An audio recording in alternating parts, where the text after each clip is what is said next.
بعض لوگ کہتے ہیں کہ چہرے کا نقاب امہات المؤمنین کے لیے فرض تھا، بعض صحابیہ چہرے کا نقاب نہیں کرتی تھی۔ اللہ جزائے خیر دے، اگر کوئی اس کا نام بتا دے تو ہمارے علم میں بھی اضافہ ہو جائے۔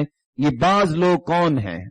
علماء یہ باز کرتے ہیں جو بعض چور قسم کے لوگ ہوتے ہیں، وہ کہنا خود چاہتے ہیں، کہتے ہیں بعض لوگوں نے کہا۔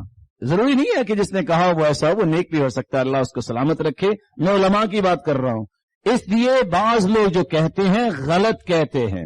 صحابیات کا موقف یہ تھا جس کو حسان ابن ثابت نے شعروں میں بیان کیا، وَيَخْرُجْنَ جُنَحَ اللَّيْلِ مُعْتَجِرَاتِ يُخَمِّرْنَ أَطْرَافَ الْبُنَانِ مِنَ التُّقَى، چہرہ تو چہرہ، وہ اپنے ہاتھوں کے پوروں کو بھی رات کی تاریکی میں بھی چھپا کے نکلتی تھی۔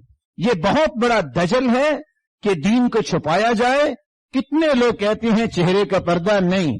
سوال یہ ہے کہ اللہ کے رسول کی بیوی کی بات مانے کہ اس کی بات مانے؟ عائشہ سے بڑھ کے کوئی عورت نیک نہیں ہے دنیا میں، اور عائشہ سے بڑھ کے کوئی علم والی نہیں تھی۔ اور صحیح بخاری کی روایت ہے، جب صفوان بن معطل آئے انہوں نے کہا انا للہ و انا الیہ راجعون، کہ مومنوں کی ماں پیچھے رہ گئی ہے۔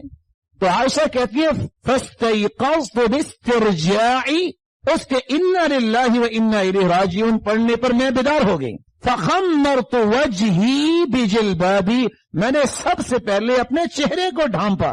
رسول اللہ صلی اللہ علیہ وسلم کی بارے میں اس روایت کی نسبت کرنا کہ جو اسماء رضی اللہ تعالی عنہا کے بارے میں ایک ضعیف موضوع اور ضعیف جداً روایت ہے کہ اسماء رضی اللہ تعالی عنہ باریک لباس پہن کے آئی، نعوذ باللہ من ذالک، اللہ کے رسول کے پاس، تو آپ نے فرمایا اسماء اذا بلغت المرأة المحیض فلا يرى منها الا هذين، واشار الى الوجه والكفين، کہ جب عورت اس عمر کو پہنچ جائے کہ جب وہ بالغ ہو جائے تو اس کے ہاتھ اور چہرہ سے نظر آنا چاہیے، باقی ڈھکا ہونا چاہیے۔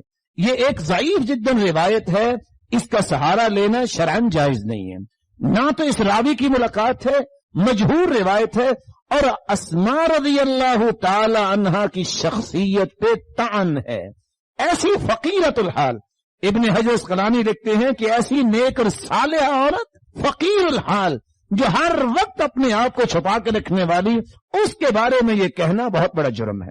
اور صحابیات، یہ عائشہ رضی اللہ تعالی عنہا کیا فرماتی ہے؟ عام حالت تو عام حالت، حج عمرے میں کتنے نیک لوگ پردہ اتار دیتے ہیں، کہتے ہیں جس حکم یہ ہے کہ پردہ نہ کرو، پردے کا حکم نہیں اتارنے کا۔ حدیث یہ ہے لا تنتقب المرأة المحرمة ولا تلبس القفازين، احرام کی حالت میں عورت گلوز استعمال نہ کرے، احرام کی حالت میں عورت نقاب نہ باندھے، ایک ہے نقاب نہ کرے، ایک ہے نہ باندھے۔ نقاب عربی زبان میں جب انسان آنکھوں کے نیچے سے اس طرح پٹی باندھتا اس کو نقاب کہتے ہیں، اور جب تھوڑی پہ باندھے تو اس وقت اللکفام کہتے ہیں، اور جب ہونٹوں پہ باندھے تو اس کو اللسام کہتے ہیں۔ اللہ کے رسول نے نقاب باندھنے سے منع کیا ہے، اور خود عائشہ فرماتی ہیں جب ہم حج پہ گئیں احدانا سدلت جلبابها من رأسها على وجهها، ہم میں سے ہر عورت نے اپنے سر سے کپڑا اپنے چہرے پہ لٹکا لیا، اور جب وہ قافلے دور چلے جاتے تو پھر ہم اٹھا لیتی تھی۔ تو رسول اللہ صلی اللہ علیہ وسلم کی زوجہ مطہرہ نے تو ایسا ہی کیا۔ یہاں سے اس بات کا بھی حل نکلایا کہ جو حج کرنے جاتے ہیں تو پتہ نہیں کون کون سی ٹوپیاں پہن لیتے ہیں کہ چہرے پہ کپڑا نہ لگے، اس کی کوئی حقیقت نہیں ہے۔ اور صحابیہ کہتی ہیں کننا نغطی وجوہنا ونحن محرمات اسماء رضی اللہ تعالی عنہا، ہم نے حج عمرے کے لیے اسماء رضی اللہ تعالی عنہ کے ساتھ تھی، اور ہم نے اس حالت میں بھی اپنے چہروں کو ڈھانپا۔ یہاں بھی یہ نظر آ رہا ہے اسماء ساتھ ہیں جن کے بارے میں یہ جھوٹ منسوب کیا جاتا ہے کہ وہ اس طرح آئیں، اور وہ خود ساتھ ہیں، اور صحابیات نے اپنے چہروں کو ڈھانپا ہے۔ اس لیے رسول اللہ صلی اللہ علیہ وسلم پہ ایمان لانے والی عورت وہ جواب دیتی ہے جو ام خلاد نے دیا تھا جب کسی نے پوچھا کہ نقاب کر کے میدان میں آ گئی ہو، اس نے کہا سنو ان ارض ابنی فلن ارض حیائی، اگر میرا بیٹا قتل ہوا ہے تو میری حیا تو قتل نہیں ہوئی، وہ تو زندہ ہے۔ اللہ رب العزت ہم سب کو بصیرت عطا فرمائے۔ اور بات سمجھنے والی ہے، دنیا میں گھر تو بہت ہیں لیکن بیت اللہ پہ آخر خلاف کیوں ہے؟ کیونکہ اس جیسا گھر ہے ہی کوئی نہیں۔ دنیا میں کتابیں تو بہت ہیں لیکن قرآن مجید پہ خلاف آخر کیوں ہے؟ کیونکہ اس جیسی کتاب دنیا میں ہے ہی نہیں۔ دنیا میں عورتیں تو بہت ہیں لیکن سید زادی دین کی شہزادی صالحہ اور تقیہ اور عائشہ اور ام سلمہ رضی اللہ تعالی عنہا کی صف میں کھڑے ہونے کی خواہش کرنے والی عورت پہ غلاف چڑھانے کا حکم کیوں ہے؟ کیونکہ اس جیسی عزت والی عورت بھی اللہ کے ہاں کوئی نہیں ہے۔ اور حقیقت یہ ہے کہ آج ڈاکٹر جب آپریٹ کرتا ہے تو کیا اپنے چہرے پہ ڈالتا ہے؟ کیا کہتے ہیں اس کو جی؟ یہ فیس ماسک ہے۔ کیوں جی؟ اور ہاتھوں پہ کیا ڈالتا ہے؟ گلوز۔ کیوں؟ کیا ہوا؟ مرد ہے، اس نے کیوں اپنا چہرہ ڈھانک لیا؟ کیوں ڈھانپا ہے؟ کہتے جی جراثیم نہ اثر کر جائیں۔ اچھا، جن جراثیموں کا آپ کو پتہ نہیں ہے کہ کریں گے کہ نہیں کریں گے، آپ کا تو اندازہ ہی ہے نا۔ اور حدیث کہتی ہے لا عدوى ولا طیرہ، کوئی بیماری متعدی نہیں ہے، یہ اللہ کے حکم سے لگتی ہے۔ جب ایک شخص نے آگے کہا کہ میرے اونٹ کو جو ہے وہ خارش کی مرض لگ گئی ہے تو اس اونٹ کو بھی لگ جائے گی، فرمایا پہلے کو کہاں سے لگی تھی؟ یہ اللہ کے حکم سے ہے۔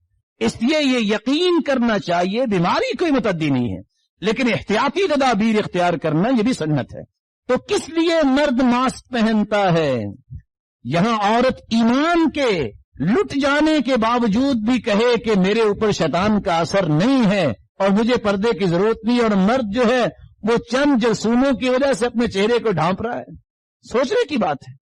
اس لیے رسول اللہ صلی اللہ علیہ وسلم نے تو یہ حکم دیا تھا، بلکہ عمر رضی اللہ تعالیٰ عنہ جو لونڈی پردہ کرتی تھی اس کو کوڑا لگاتے تھے، کہتے تھے پردہ ہے ہی آزاد عورتوں کے لیے، پردہ تو آزاد عورتوں کی نشانی ہے، فلا یعرفن فلا یؤذین، تاکہ پہچانی نہ جائے۔ اور محمد بن کعب القرظی فرماتے ہیں جب غلط لوگ تنگ کرتے نیک عورتوں کو، جب ان سے کہا جاتا نا کہ تمہیں اللہ کا خوف نہیں، کہتے احسبها اما، میں نے سمجھا تھا کہ لونڈی ہے، اچھا یہ آزاد عورت ہے۔ آزاد عورت جو ہے وہ باپرد ہوتی ہے تاکہ کوئی بھی دین کا دشمن اس کے ایمان کو مخدوش نہ کرے۔ اللہ رب العزت سب کی حفاظت فرمائے۔